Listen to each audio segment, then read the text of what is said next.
ஆனால் இந்த முறை நாம் யாரும் இதை விடப்போவதாக இல்லை. நாம வீதிக்கு வர வேண்டிய சூழ்நிலை இது.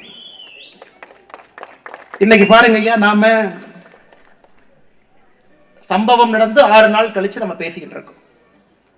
நான் இங்க இருக்கக்கூடிய எல்லா தலைவர்கள் சார்பாக உங்க முன்னாடி வைக்கிறது, இன்னும் 2 வாரத்துல நீங்கள் கொலையாளியை கண்டுபிடித்து கைது செய்து நீதிமன்றத்துக்கு அனுப்பல, எங்களை பொறுத்தவரை நாங்க இங்கே ஆட்சியில் இருந்தால் நீதிமன்றத்துக்கு அனுப்ப மாட்டோங்க ஐயா. துப்பாக்கி எல்லாம் எதுக்கு இருக்குதுங்க ஐயா, குண்டெல்லாம் எதுக்கு இருக்கு?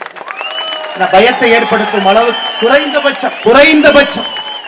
குறைந்தபட்சம் நீங்க அதை செய்யல அப்படின்னா 20ஆம் தேதியிலிருந்து, செவ்வாய்க்கிழமைங்க ஐயா 20ஆம் தேதி, இதே சிவகிரியில தொடர் உண்ணாவிரத போராட்டத்திலே நாம் அமர இருக்கின்றோம். தொடர் உண்ணாவிரத போராட்டம் அது கலைக்கணும்னா முதலமைச்சர் தான் இங்க வரணும்.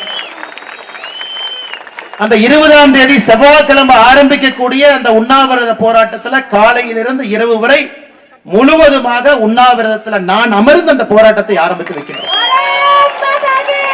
தோட்டங்காட்டில் இருக்கிறவங்க, வீட்டில் இருக்கிறவங்க எல்லாரும் வந்து மாறி மாறி ஒரு நாள் உட்கார்ந்துட்டே இருக்கலாங்க.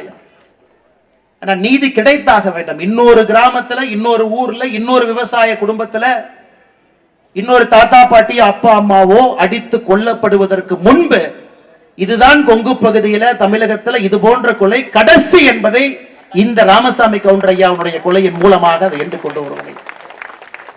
ஆனால் இன்னைக்கு நாம எந்த அளவுக்கு உணர்ச்சியோடு இங்கே நின்று கொண்டிருக்கின்றோமோ, 2 வாரத்துக்குள்ள காவல்துறையினுடைய அதிகாரிகள் கொலைகாரர்களை பிடிக்கல, உள்ள வைக்கல அப்படின்னா 20ஆம் தேதி காலையில சிவகிரியில நம்முடைய தொடர் உண்ணாவிரத போராட்டத்தை நாம் ஆரம்பிப்போங்க ஐயா. அதற்கும் அதே உணர்ச்சி வேகத்தோடு நீங்க வரணும். காரணம், இங்கே நாம் எந்த ஒரு குடும்பத்தையும் தரம் பிரிச்சு பார்க்க போறது இல்லைங்க ஐயா. யாராக இருந்தாலும் இது போன்ற ஒரு கொலையை நம்ம ஏத்துக்க கூடாதுங்க ஐயா. ஒரு சமுதாயத்துல இது ரொம்ப தப்பு.